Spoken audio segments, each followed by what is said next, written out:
Welcome to the Avert Your Eyes Podcast, where we talk with some of the most creative people within North Texas and beyond. I'm your host, Michael Gibson Jr. I want to take a moment to give you an update on my film Allura that I co-wrote and produced with my director, Nicholas Mothersbaugh. The film stars Lauren Brizendine, Maddie Lee, and Nicole Fancher, and is about a single mother training for the mission of a lifetime as a NASA astronaut that has to make the choice between her dream to travel into outer space on the mission of a lifetime and the love of her daughter, whom she would have to leave behind. We recently played on May the 4th in Reno, Nevada during the Scion Film Festival and came away winning an award for Best Space Travel Film. Here's the beautiful note we received from the festival. Both the audience members and the jury loved your film. With its gorgeous visuals and beautiful mother-daughter story, you won us over. We'd love to congratulate you on being chosen as this year's Best Space Travel Film. Since our film festival is presented by the Challenger Center of Nevada, affiliated with NASA and the families of the Challenger astronauts, this award is near and dear to our hearts and minds. Thank you so much for launching us vicariously on a wonderful journey with your film. We can't wait to see more of your work in the future. Reach for the stars. End quote. Thank you so very much to Jenny, Paul, and the whole Scion crew. You can follow Allura on Instagram at Allura Film to check out the trailer, see behind the scenes photos, check out interviews with the cast and director, and be alerted to upcoming screenings. I want to take a moment to let you know about Truth and Comedy, which is an emotional roller coaster that combines storytelling, stand-up comedy, and art. It's a unique experience that's raw and beautiful, real, funny. It's the brainchild of comedian and friend of the podcast, Byron Stamps. I've been to a couple shows, and I can personally tell you, it is something to behold. Their next show is Saturday, June 1st, 2019 at Full City Rooster. Visit prekindle.com and search Truth in Comedy for tickets. I also want to give a shout out to another friend of the podcast, Molly Giacomsetti. She has her own podcast out now called Almost Healthy 411. Molly, along with Nikki D and Martha Marks, are middle-aged women sharing their tragically comic and comically tragic life experiences as they strive to become almost healthy. If you are someone who always has 5 more pounds to lose, 1 more self-help book to read, or 1 more person to, quote, fix, then you might be almost healthy. Learn more at almosthealthy411.com or wherever podcasts are available. This episode's guest is Dave Lieber, who is the watchdog columnist at the Dallas Morning News. He is also on a mission to bring back to life a forgotten historical figure of North Texas, Amon G. Carter, who owned the Fort Worth Star-Telegram, WBAP-AM, and what's now NBC5. Carter is credited with bringing $1 trillion worth of businesses to North Texas. Dave Lieber's 8th book is called Amon, the Ultimate Texan. He's also written a play of the same name that was performed before more than a dozen sellout audiences at the Artisan Center Theater in Hearst in May 2019. I got the chance to see the play following our sit-down interview, and the trip through history was amazing. Seeing actor Kelvin Dilks portray such a larger-than-life person in the flesh was a roller coaster of highs filled with big bravado and laughs, and the touching sad lows that made you feel his personal tragedies. If you've ever lived, worked, dreamed, or played in or about Fort Worth, I highly recommend you see this play. Catch it if you can at the Artisan Center Theater. For tickets, visit www.artisanct.com. During my conversation with Dave Lieber, I got a chance to sit behind the desk on the set at the Artisan Center Theater in between performances, and during our discussion, Dave and I discuss his new play, Amon the Ultimate Texan, The Death of Journalism, and so much more on episode number 45 of the Avert Your Eyes Podcast. consider yourself warned. My name's Dave Lieber, and I write the Watchdog column at the Dallas Morning News, and I'm also a rookie playwright. My first play, Eamon the Ultimate Texan, and we're right here in the theater. You've been an author before, you've written several books, but what made you decide to write this one on Eamon Carter and turn it into a play? Well, I found the stories of Eamon Carter about 20 years ago, and I realized that people in North Texas didn't know them, even though he's the founding father, really, of this side of the Metroplex. And so I decided I wanted to turn it into a one-man play, and that was 20 years ago. And it literally took me 20 years to get my act together and actually sit down and do it and finish it and then submit it to theaters. Because I wanted the people of North Texas to know about this guy, because he had an amazing life. He accomplished amazing things that you just don't see anymore. And he wanted to make the world a better place, and you don't see a lot of that either. Now, what was it that ultimately drew you, aside from that, to writing about him? Well, the main thing was I always wondered why Fort Worth and Dallas were really such giving communities, and I never seen a community that cared so much about people as this area when I moved here 26 years ago. And I didn't understand why this place was so interested in charity and foundations and volunteering and donating more than any other place I ever lived. And then when I realized that it traced back to Eamon Carter, he taught Fort Worth how to give. And he taught Fort Worth how to help and care about people. And that's a culture change that has never changed in a century. So I think that he's really the reason why we are such a really giving place, because he taught generations to give and help. And like I say, I'd lived in 10 states before I moved here, and I've never seen that anywhere else. And that's one thing that I've sort of picked up through the years, working for NBC5 as my day job. Right. I work in the community department, and dealing with the community, they are very generous. We've raised through the years so much money to help so many different endeavors. Well, I would say that just the fact that you have the job that you have, which is an NBC Communities like director, coordinator, liaison, organizer, creative type, right? That's an outgrowth of Eamon Carter, because a lot of TV stations don't have somebody like you and the department that you run, which is basically to nurture relationships with community groups to build both community groups and the station's presence and reach in the area. And it's good business, and it's good humanity. And so Michael, to me, you represent like you're the heir of the whole culture that I'm talking about. You're wearing your Channel 5 Texas Connects Us shirts, which is, an Eamon Carter creation. I mean, I don't even know if you ever realized this all these years that you've been doing this, but did you ever think about, I mean, I know you have an Eamon Carter conference room at work, but did you ever kind of put the connection together, you think? I sort of did, because there's that. The station itself is located on Eamon Carter Boulevard, which the location of the new station, I had the honor of being able to work at the previous station over there off of I-30.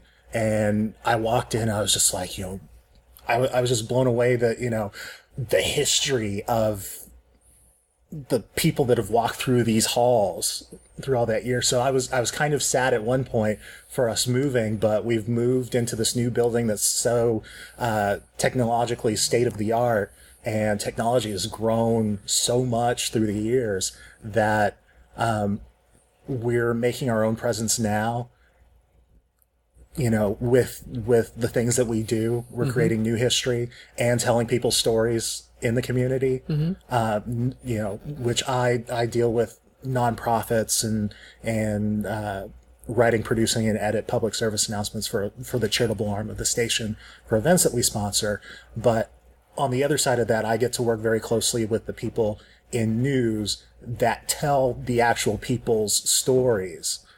And I still have to pinch myself at times. Yeah, the thing about Channel 5 that's so impressive to me is you guys have a big stable of researchers who help consumers from around the country.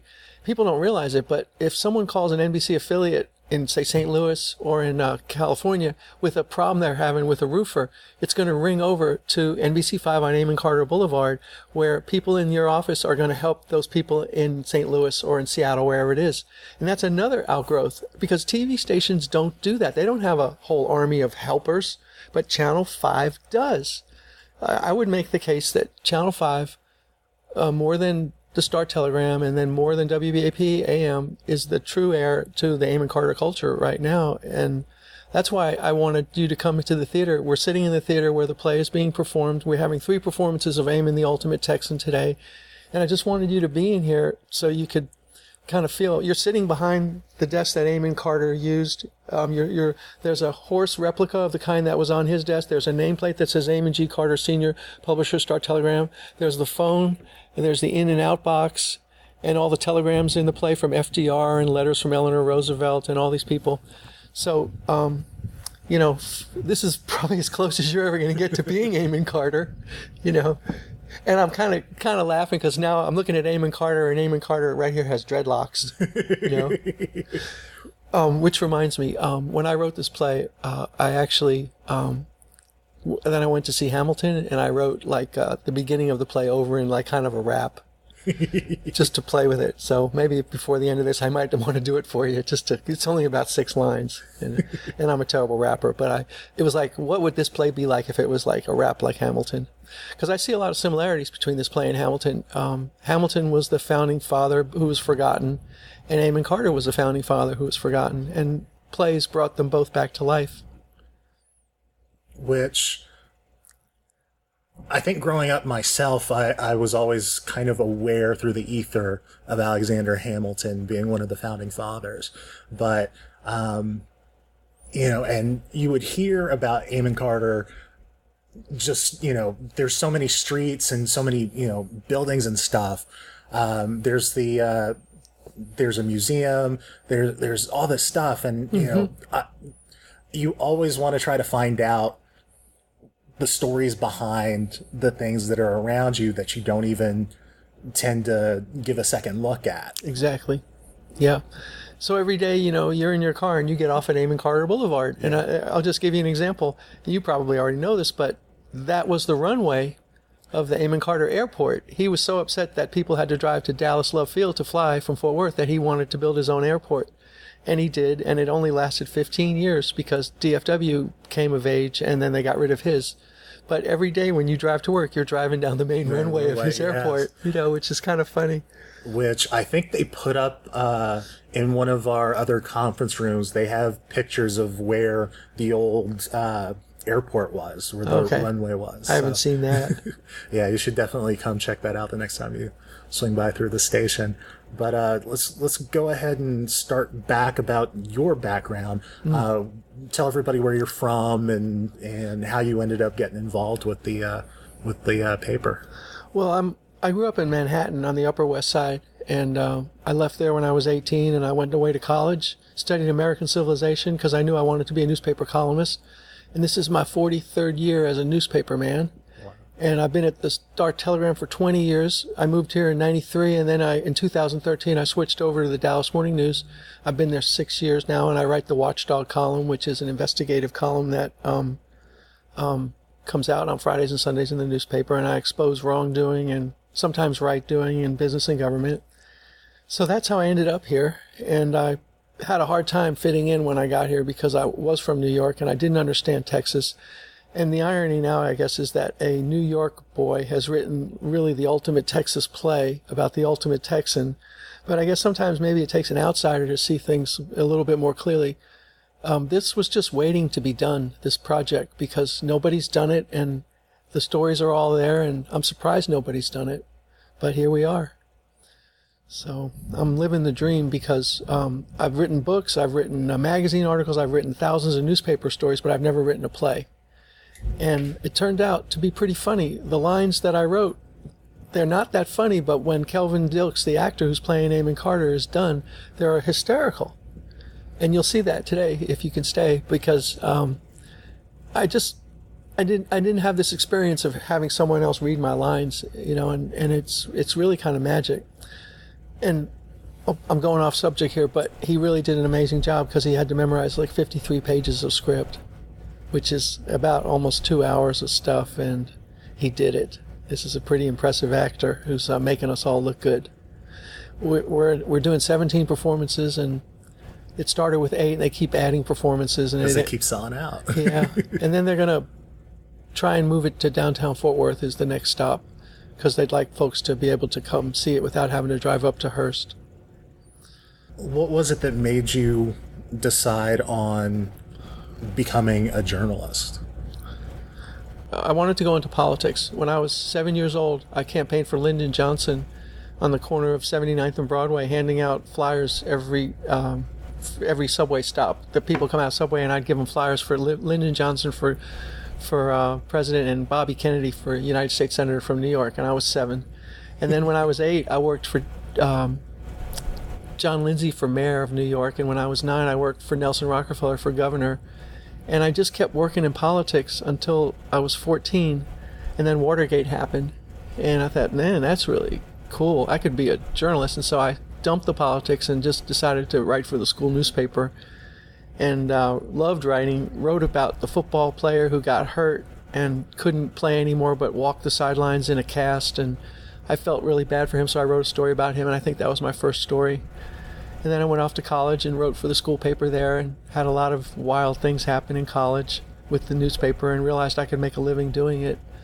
Then I've been at about 4 or 5 papers since then. So I guess to answer your question, the reason why I wanted to become a journalist is because I love to tell stories that are really entertaining, fun, and insightful, that help people live better lives. That's my little mission statement there, which you got. But yeah, you can have a lot of influence as a journalist. I've been pushing bills in Austin. I'm trying to get a roofer's registration bill passed. That didn't happen. I'm trying to get the electricity system fixed in Texas so people don't pay so much. Trying to get the property tax system fixed. Trying to get a data privacy law passed so that they can't sell our information. And as a journalist, I can write stories about it, and I can try and push people in the direction, that I think would make it a lot easier for other people. And that's a tremendous power that I really enjoy having, to be honest, fair, and accurate, and push and tell people, what's going on and how to fix it. So we're in a theater right now, and we're in between shows, so we might have a couple people walking in and out, but like I said, I wanted you to be sitting at Eamon Carter's desk. I know, it's an honor to be sitting at this is a replica of the desk. Yeah, that he had. We have pictures of his office, so they tried to recreate Now, what do you feel has changed the most through the years working in journalism? Well, okay, so the answer is easy. The death of journalism. We're going through the death of journalism right now, and it's happening right before our eyes in real time.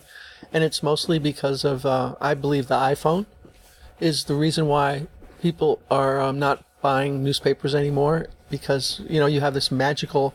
You're holding one in your hand, and there's one over there on the desk, and I've got one in front of me, and it's just a magical object, and people love it so much that they're not going to buy the paper. They're going to read it on their phone, and they're not going to pay for their news if they can avoid it. So therefore, we're losing money because people are not wanting to pay for the news.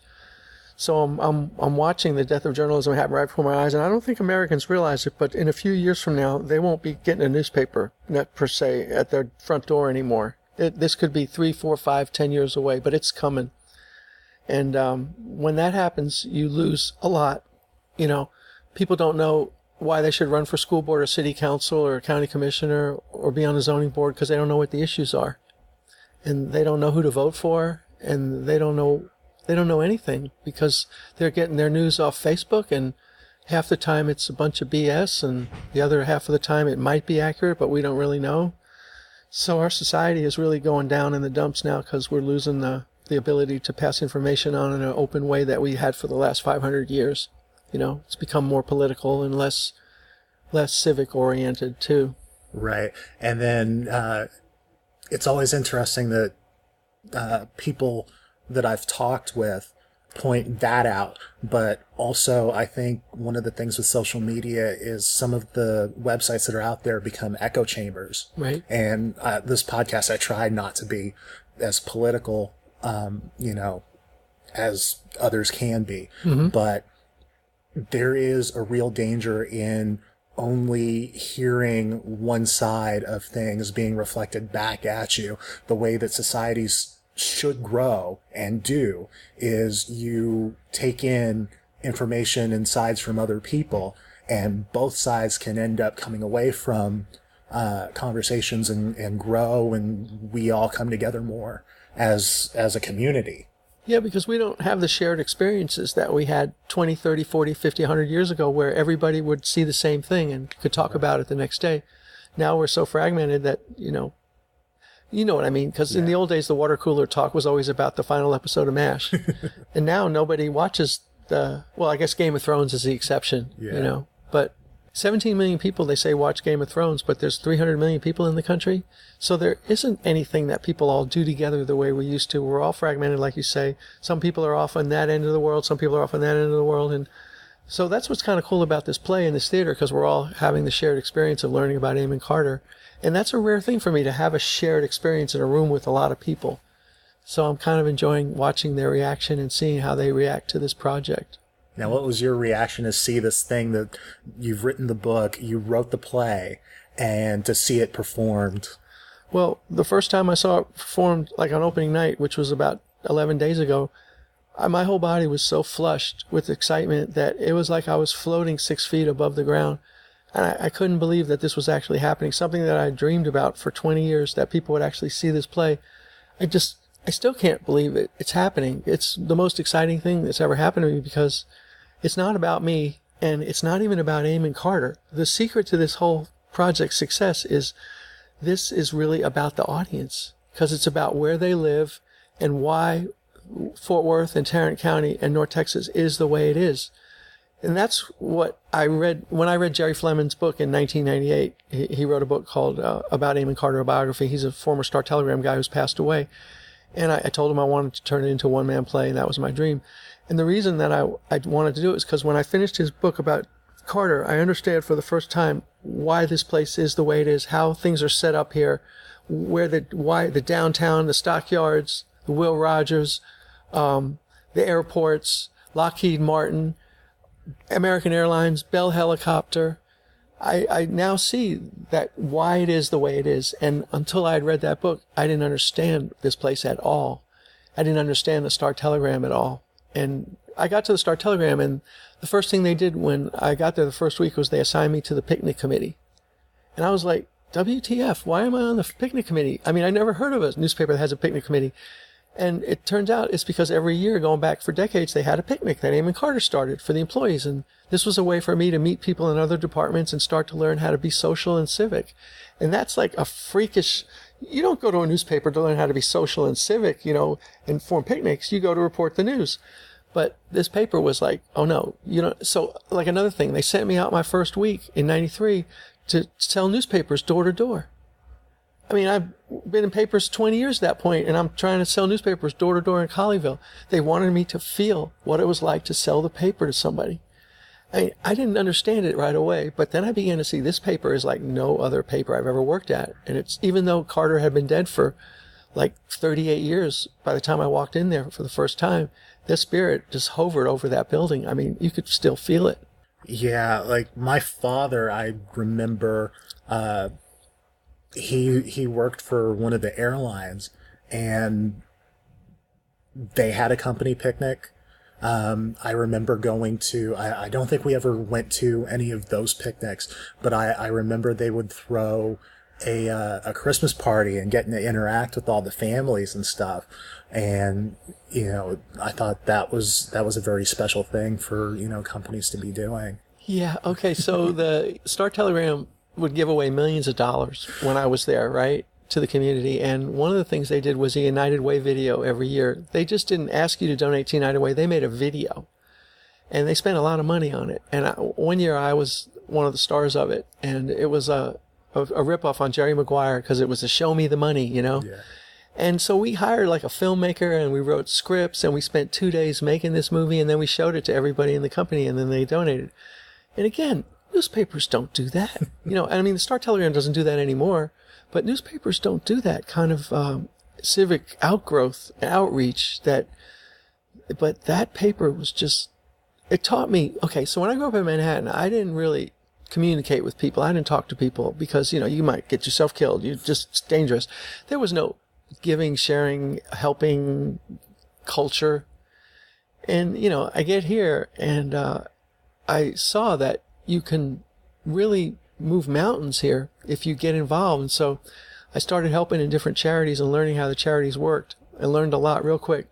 And then I started a charity which you know about called Summer Santa, which summersanta.org, which is now 22 years old. And I wanted it to be in the Fort Worth Amon Carter tradition. So the reason I started it was because Northeast Tarrant at that point didn't have anything to help kids in need. It was all Fort Worth, Arlington, and Dallas. So the whole point of Summer Santa was to help HEB, Birdville, Keller, Colleyville, Grapevine, Northwest, and Carroll kids who couldn't afford, to go to summer camp and stuff like that. And so the paper let me promote the heck out of this charity, like in a great Amon Carter tradition. And the reason I started it was because there was a scandal in United Way in Washington, D.C. at the time where the guy who was the head of United Way, he used money for prostitutes and for liquor and for parties and for jet set vacations, and he was making $500,000 a year. So I said, man, what if you started a charity where nobody got paid, there was no physical office, and all you had was a post office box. And that's what we do. It's just still to this day all volunteer, no physical office, and we've raised about $1.2 million, and we've spent that all on kids going to camp and back to school clothing and school and toys for kids and medical checkups and athletic league scholarships and tickets to the Artisan Theater for kids and stuff like that.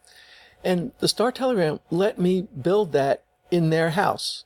And, at one point it was the biggest one of the biggest charities around here. And now it's not so much anymore because I'm now working for the Dallas Morning News and I don't get to write about it. So now they're like all the other charities, just struggling for attention. Yeah. But just in that room, I think probably we've helped, I'm going to guess, let's say 10,000 kids going back over the last 21 years. And again, directly attributable to this man, which created a culture which allowed this paper to let a newspaper columnist from New York to come in and start a charity and help kids. I mean, that would not have happened anyplace else. So I hope what you're hearing from me, Michael, is that moving here and working for that paper changed me. And it turned me into like a human being who stopped thinking all about himself all the time and began just to think about everyone else, which I really think is the Fort Worth way. Now, with all the research that you did for the book and everything that you've put into it, was there a story that you feel that didn't make it for whatever reason?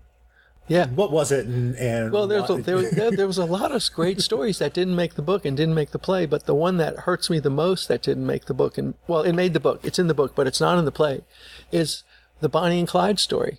And it didn't make the play for whatever reason, but it's in the book. And what happened was the Star Telegram wrote a story about Bonnie and Clyde and said that she was a cigar-smoking bandit. And Clyde read that and he got pissed. And he wrote a letter to Amon Carter saying, don't ever call my girl a cigar-smoking bandit again, because I know where you live, I know where your reporters live, and I'm going to come and kill you. And so Amon Carter had to have police protection. And, until they killed Bonnie and Clyde in an ambush. But I think one of the things we're going to do is we're going to rewrite this play for kids and take it to the schools and show them, the history of the county where they live. And I think we'll get to put the Bonnie and Clyde story in for them. But yeah, if you don't mind, I'd also like to tell you about the one story that I found that was the most shocking to me. And that is that, and this is in the play and in the book, it's a big part of it, but in 1936, Dallas was awarded the Texas Centennial Birthday Party celebrating the 100th anniversary of the independence from Mexico. And Carter, who at that point had been the publisher of the Star Telegram for 30 years and also owned WBAP radio, he went berserk because he hated Dallas so much. I mean, he was Mr. Fort Worth, and every time he could mess Dallas over and make fun of Dallas and take something from Dallas, like a company or whatever, he would do it and he'd brag about it. He got really upset that Dallas got the party, and so he decided to have his own party in Fort Worth. And so he created the Fort Worth Frontier Centennial to compete with Dallas's official party. So we had this renegade party going on in Fort Worth. And they got more people to come here. And do you know why? Do you know Why? the story? Are you not familiar with it? I'm not familiar with Okay, this they used nudity. They brought in Sally Rand, who was the most famous striptease dancer. Of course, she called herself a fan dancer, not a striptease. And they had burlesque, and Sally would be in a bodysuit behind this balloon or behind a fan or feathers, and it looked like she was naked. And so they used nudity to draw people here. And when you take the program, which I found at the TCU library from the first original, they called it the Casa Mañana Review, you go through the 30-page program, and the last 5 pages are naked women. And I'm looking at this program from 1936 in Fort Worth, Texas, with naked women in it, and I'm like going, okay, this is like a buttoned up, this is the belt buckle of the Bible Belt. Right. And I'm looking at nudity. That's how badly they wanted to beat Dallas in Fort Worth. So much so that they forgot their morals just for like that 1 year. And it worked, because people went to Fort Worth for the party, and Dallas was like for culture and education, and Fort Worth was for wild, slot machines and wild gambling, and it worked. They stole the show from Dallas. Wow. So nudity in 1936, you can't even find nudity in 2019 in Fort Worth, let alone 80 years ago. But so that was my most favorite find. Wow. That blows me away. It's hard to picture. Yeah. When I was at the TCU library going through, there's 444 boxes on Amon Carter's life. And that this one box, the last box I looked at, was really weird. It was shaped differently, and when I opened it, there were cowboy boots on top, and they were really, really worn. And I figured out they were Will Rogers cowboy boots before Will Rogers died. He was the most famous man in America. He had a radio show on in the 30s, and he did movies, and he wrote a column that ran in most newspapers. He was also Amon Carter's best friend. And the Will Rogers Memorial Center is named after him because of Amon Carter's best friend, because Will Rogers died in 35 in an airplane crash the year before the centennial. So I forgot where I was going with that story. Sorry, I lost my train of thought. That's fine. It'll come back to me. Now, working for the paper, what does your typical day look like? Well, so I'll start off the day answering, dozens and dozens of emails from readers who have problems that they want me to write about them. And I only write 2 a week, so I tell folks when I write back, hey, I can't help you with the story, but I can sure tell you how to fix the problem yourself. So if they have a problem with AT&T, I just copy their letter into my AT&T report, and then every month I send a report to the CEO of AT&T, and all those people's problems get fixed. So I'll answer emails about, banks and about medicine and, car problems and whatever people want to write to me about, and I'll spend a lot of time just answering that. And then I'll start working on my 2 columns that I write each week for Friday and Sunday, and I work on those. And, if I'm working on the play, I'll come to the theater, and I give a couple of speeches every week. Like on Saturday, I'll be speaking to the Texas Hospital Health Volunteers Association in Frisco, and I'll speak to the St. Thomas Aquinas Church in Dallas this week. So I get out and I visit people and find out what they're talking about. And so that's pretty much my week, working on 2 columns, giving some speeches, coming to the shows right now at the theater, and answering email. And it's pretty much of a 7-day-a-week, 9 a.m. to midnight life. I don't really have much of a life right now, but it's a trade-off because I get to help people. One day I won't have this job anymore, and I won't be able to help people like I can, so I just want to squeeze as much in as I can right now. What do you feel has been the most memorable thing that you've solved or helped somebody with? Well, most recently, I guess, it would be property taxes, because I've taught, for the last 10 years, I've tried to be the #1 guy in North Texas teaching people how to file a property tax protest. And just now out in the theater, in between shows when I was selling my book, a gentleman said, you saved me a lot of money. I said, how so? He said, you taught me how to protest my property taxes. And I said, well, that's great. And he said, so I saved, with all the money I saved, I'm going to buy your book. So I said, well, okay, keep subscribing to the newspaper too, So, because anytime you can put money in people's pocket, that's a winning combination. So that's the thing I guess have been most helpful to people here. But I mean, I write 100 stories a year. So if I've been at the Morning News 6 years, I guess I've written 600 stories already. And there's so many favorites I have. But the one I guess I really look at fondly is when I went to get my driver's license renewal about 5 years ago. They took all 10 of my fingerprints. Oh, really? Yeah. And I'm like, what? And I said to the lady, why are you taking all 10 of my fingerprints? And she said, because it's the law. We're allowed to. And I go, well, I just remember you're only taking a thumbprint. And she goes, oh, no, we now take all of them. Wow. And so I went back to the office and I called Marina, who worked for me, Marina Martinez, and Trayan. And I said, can you Google that and see if anybody's written about it? And she did, and no one had. And it turned out that the head of DPS, a guy named Steve McCraw, he basically decided that they wanted to do all 10 fingerprints without permission, and they were going to get away with it. So I started writing about it, and then a couple of lawmakers came in and made it illegal. So now we're back to thumbs. So I'm really interested in protecting our privacy. I don't think you need to give all 10 fingerprints if you're not a criminal, you haven't been arrested, just because you want a driver's license. A thumbprint is enough. Right. So that was something that I dug into. And then after seeing the way Texas Department of Public Services operates, I decided to dig more into their surveillance operations and learned that they have different surveillance things going on that we have never reported. I used WikiLeaks to learn that they have cameras set up at all these important places like the Governor's Mansion and the Alamo. And I think they use facial recognition and stuff to make sure that, terrorists and criminals aren't like destroying stuff. Right. But also, innocent people get kind of caught up in it too, so I learned about that, and I learned about that from WikiLeaks, and I put that all together because I'm really interested in stuff like surveillance and violation of privacy, and so those are kind of stories that I really enjoyed doing. Yeah, I was just listening to, I think it was like NPR or something like that. They were talking about the whole facial recognition deal that's happening right now, and the potential of where all that could go. Just technology goes at such a rate.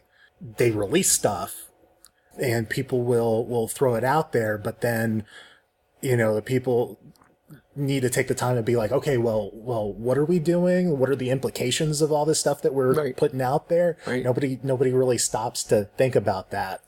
So exactly. And that reminds me, another area that I've been digging in deep for like the last 10 years has been robocalls and spam calls. I'm kind of an expert on that.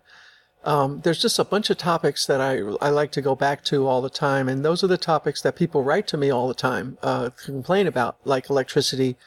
People just can't stand shopping for electricity in Texas because of the way the electricity companies cheat you with all these extra fees, and they hide things, and then they have penalties. And so I write a lot about that. I went after the Public Utility Commission this year, and I told the public that I'm no longer going to call them the PUC. I'm just going to call them the UC because they don't care about the public at all. And I told them, I'm taking your P as hostage. If you want it back, you need to show us that you care. And I took a P that I bought at the art store, and it was a 3-dimensional P, and I put all the names of all the people that write to me, and I mailed it to the PUC, and I said, if you want this back. So I like to screw with people in power. I like to mock them and make fun of them, and I guess that's the New Yorker in me, because that's not really the Texas way. I like to give them nicknames, So I like to have fun doing this. I like to turn things upside down, but do it in a fun and entertaining way. And I never shoot below. I always shoot above. I'll go after the governor, but I won't go after the grandmother. Yeah. And I'm just fortunate that I get to do this because I think I have one of the best jobs in journalism, twice a week to write about whatever people are interested in hearing about. So. Now, how is it that you like to get pitched a story? Oh, okay. That's a good question because, I'll get like 100 pitches a week, right? And a pitch, for those who don't know, is, giving me a story idea and asking me to do it. So email. I work the emails. I don't take phone calls because it's just too crazy to talk to people about their problems, but everybody has to send it in writing, and they just send it to watchdog@dallasnews.com, and they're going to get an answer from me within either an hour or a day, usually. And I know what's going on in people's lives because they tell me, and I hear stuff that's deeply personal. I hear about people who are dying and they can't get good medical care, and I hear from people who can't afford their house anymore, and they just kind of pour their heart out to you. It's really sad. It's also sad that when I go away and I don't have this job anymore, I don't think anybody will replace me, and it's just one more facet of, journalism going away is you'll lose advocates who fight for you. Because that's what we really want. We want people to fight for us. Yeah. Was there somebody that inspired you into this pursuit? Yeah. His name is Pete Hamill, and he was a columnist in New York in the 60s, 70s, and 80s. And I would read his stories as a kid in junior high and high, and I would cry. I go, wow, man, this guy made me laugh. He made me cry. He had power over me, and he did this all in like 2 minutes with a story he wrote 4 hours ago. And I said, well, that's what I want to do with the rest of my life. I want to write stories that make people laugh and cry. So today, one of the performances in the theater, when this guy walked out, he said to me, you know, that play that you wrote, I laughed through most of it, but when I wasn't laughing, I was crying. And I was like, dude, that's the best thing you could ever tell me, you know, because that's really what it's about. I just want to create stuff that makes people think feel. And feel. And Texas has allowed me to do that, you know. That's awesome. What has been your process for writing this play? I approached it like a magazine article, you know, with scenes and dialogue and, you know, rising action leading towards a climax. So I followed all the rules of proper storytelling. But Michael, I learned something here doing this play that I'd never known. I'm 61 years old, and I've never known this before. But I would sit at home at like midnight, 1 a.m., 2 a.m., working on this project, and my whole body would become like flushed with happiness in a way that I never really felt before. And I gave it a name. I called it a creative orgasm because I just felt like my whole body was like whoosh. And I realized for the first time in my life that I'm only really happy when I'm creating.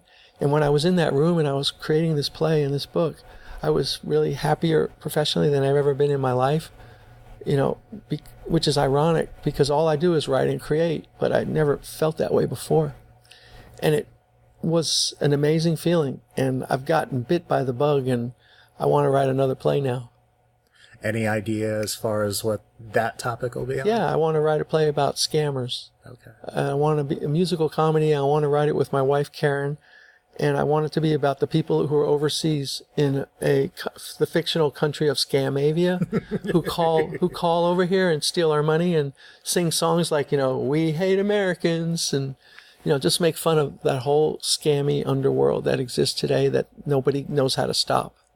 Now, you mentioned your wife. How long have y'all been married, and how'd y'all meet? Oh, well, we've been married almost 25 years, and we met when I was introduced to her by the local women's club, and I proposed to her in the newspaper. Wow. Yeah, here in Texas. It was October 2nd, 1994, here in Texas. I've met the woman in my dreams. Unfortunately, she lives with the dog of my nightmares. And then the last line was, will you marry me? And she said yes. I got the 2 kids. I got the woman. I got the crazy dog of theirs. And I won a first prize in a national columnist contest that year, too. So it was perfect, you know. So, and Karen is my editor in a sense, you know, at home. She'll help me go through these things and work it out. And I'm really fortunate because I couldn't do any of this without her. She's made it all possible for me. I would not be able to do any of this without her because I need someone to help me. It's just too much, you know? Yeah, it's one thing I wish everybody knew kind of what it felt like to create or had that drive. Yeah. Because I think everybody has a creative bug in them, however they express it. And that's part of the reason why I do the podcast is because I love meeting people and hearing everybody's got a story. But at the end of the day, not everybody has the people sort of, you know, like the king, the people behind the throne that support them in whatever creative, you know, in the essence of being creative in whatever they do. So, and you and I have a lot in common in this particular way. You work for, you know, a TV station, but then in your free time, you're a filmmaker, an award-winning filmmaker. And I saw Allura and I loved it. And I work for a media company and a newspaper. And in my free time, I'm creating a play. So, you know, you're creating movies and I'm creating plays, and we're doing it on a side job in addition to our regular 9-to-5 job, which means that even though we have very creative jobs, 9 to 5, it's not enough for us. We needed to do more. And this is the most human aspect about us, is that we don't go home and just turn on the TV and do nothing. We go home and we work on our next creative project, and it gives us joy, and that is the most human part of us. So I guess what I'm saying is I feel more human now than I've ever felt in my life because I was able to bring this project to life. I know you know exactly what I mean, and I know that very few other people get to feel this. And you're right. I wish everybody got to feel this joy that you feel in creating. And if you're listening and you have a book or a poem or a song that you've been thinking of writing, I think you should look at Michael and I and go, if those guys can do it, I can too. And just do it, man, because it'll make you happy. It will make you happy. It won't make you sad, Yeah, it'll make you sad when it's over and done, but then you start the next one. Start the next one, exactly. I was kind of sad when we finished our movie and it was done and everybody sort of went their separate ways, and it was sort of weird because like we had the actors, the actresses, kept messaging us. It was like, when's it coming out? It was just like, just trust us. It's people are anxious. Yeah. Let's see. Because if you do a creative project and you want to share it, that's what it is. You want to share it with the world. Now, what do you do with your downtime aside from creating plays and books? I don't have downtime because when you're a columnist for a newspaper, you're just constantly, I get 5 newspapers a day. I was up at 7 a.m. this morning reading newspapers from the past week. I really don't have downtime. The only downtime I have is when I'm in my car driving. And, that's another reason why I have a wonderful wife, is she understands what it's like to, write 2 columns a week, answer hundreds of emails, work on a play, sell books, give speeches. We haven't talked about speeches, but I give about 75 to 100 talks a year to area groups, and also travel around the U.S. on vacation days.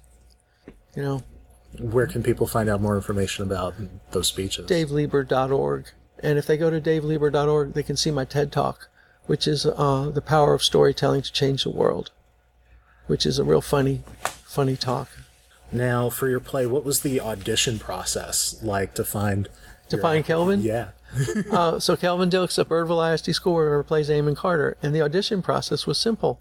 The producer, Rick Blair, and his wife, Deanne Blair, who are the founders of Artisan Center Theater in Hearst, said, we want Kelvin to play this, and we want Connie Sanchez to be the director. And that was it.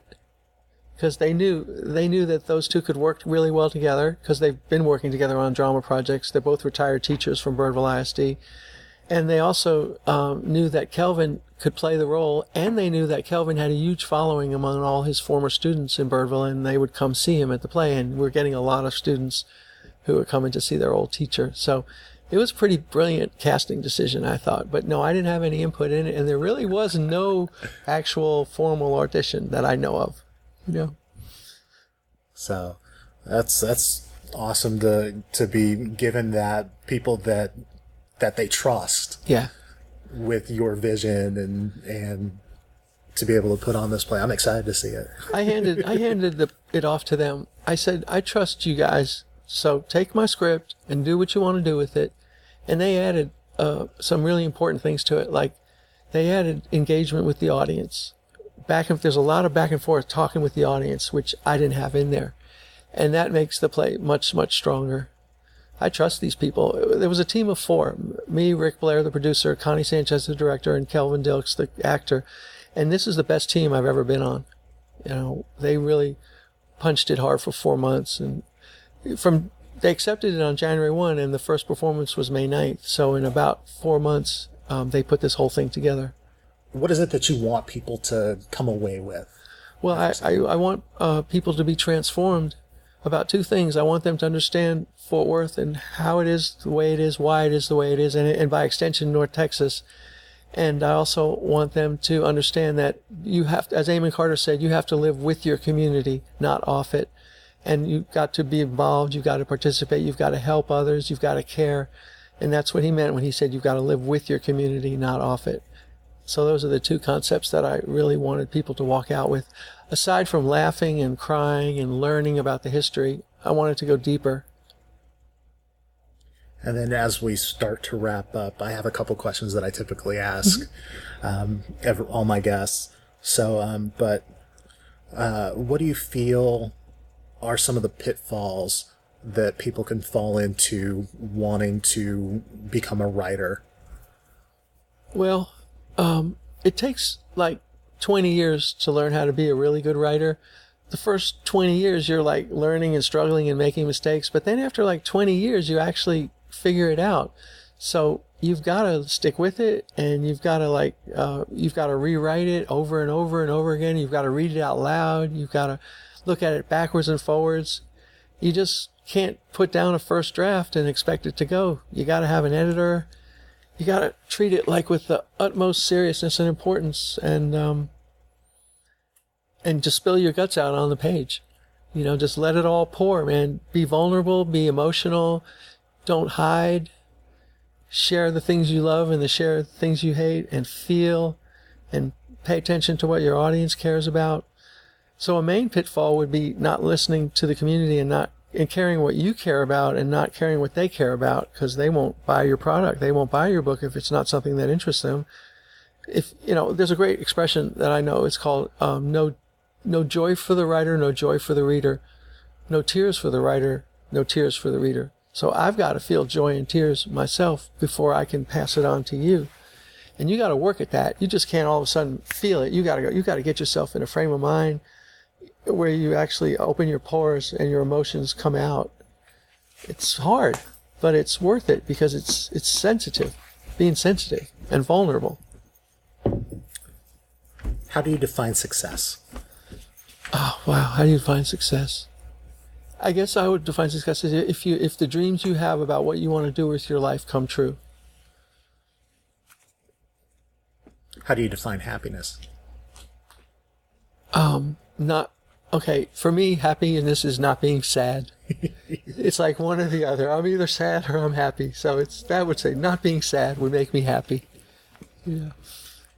What would you tell your younger self? Be patient. Don't worry so much about your future, because everything's going to be okay. Just keep your nose to the grindstone and keep working at it, because it will be okay. And you will get to live your dream and be a newspaper columnist one day. Don't worry, it'll happen. That was a 22-year wait to become a newspaper columnist, and that's how long I was patient, but then it happened, and here I am. Is there anything else that you want to tell everybody? I just want to take the opportunity to thank you for all the many times you've helped me on all my endeavors. I'll put something out on Twitter, and you'll retweet it out and share it with your big community. And you've been doing that for like 6 or 7 years, and you do it a lot. And I really appreciate the fact that you support some of the things that I do. Probably that's like one of the big things that, like, if you know of somebody, if you have a friend that's creating something, even if you don't want to shell out the money to be able to purchase the thing that they have, sharing or liking a post, that's something so simple for people that they can do. Yeah, so. Well, it makes me think of you in a positive, happy, not sad way. It's a way for you to say hello too. When you retweet. So thank you for that. And thank you for letting me talk about creativity with you today. Well, thank you very much. That's the podcast. Thank you again to Dave Lieber for sitting down with me.